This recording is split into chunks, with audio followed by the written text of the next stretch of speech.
Hi hello welcome to Andhraprabha. This is Tejaswi.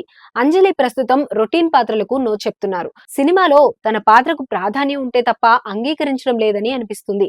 Lady oriented సబ్జెక్టులకి Anjali care of address గా నిలుస్తోంది. ఇక అంజలి రీసెంట్ గా అంటే గ్యాంగ్స్ ఆఫ్ గోదావరిలో కనిపించింది. అంతకు ముందు గీతాంజలి మళ్ళీ వచ్చింది సినిమాలో అలరించింది. అంజలి ఇప్పుడు వరుస ప్రాజెక్టులతో ఫుల్ బిజీగా మారింది. గ్యాంగ్స్ ఆఫ్ గోదావరిలో అయితే అంజలి పాత్రకు మంచి ప్రశంసలు దక్కాయి. అయితే ఇప్పుడు అంజలి మరోసారి తన నట విశ్వరూపాన్ని చూపించబోతోంది. విలేజ్ రివెంజ్ డ్రామా అయిన బహిష్కరణలో అంజలి అద్భుతంగా నటించేసిందని ట్రైలర్ చూస్తేనే తెలుస్తోంది. ప్రస్తుతం బహిష్కరణ ట్రైలర్ నెట్టింట్లో బాగానే ట్రెండ్ అవుతోంది. మరోసారి వేష పాత్రలో అంజలి అదరగొట్టేసింది. తన ఆహార్యం, నటనతో మరోసారి ఆడియన్స్ ను ఫిదా చేసేలా కనిపిస్తోంది. రెగ్యులర్ హీరోయిన్ క్యారెక్టర్లకు అంజలి నో చెప్పినట్లుగా కనిపిస్తోంది. గ్యాంగ్స్ ఆఫ్ గోదావరి సినిమా చూసినా, ఈ బహిష్కరణ ట్రైలర్ చూసినా ఆ విషయం అర్థమవుతోంది. ఇక రామ్ చరణ్ గేమ్ చేంజర్ చిత్రంలోనూ ఓ స్పెషల్ రోల్ లో కనిపించనుంది.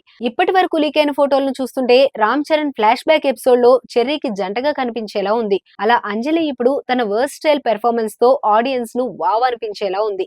బహిష్కరణతో అంజలి వచ్చే వారం ఆడియన్స్ ముందుకు రాబోతోంది. ఈ వెబ్ సిరీస్ వచ్చే వారం అంటే జూలై 19 నుంచి G5 లో స్ట్రీమింగ్ కానుందట. ఈ మేరకు వదిలిన ట్రైలర్ అయితే అందరినీ ఆకట్టుకుంది. అందులో అంజలి పాత్ర ఎలా ఉండబోతుందో ఈ ట్రైలర్ హింట్ ఇచ్చేసింది.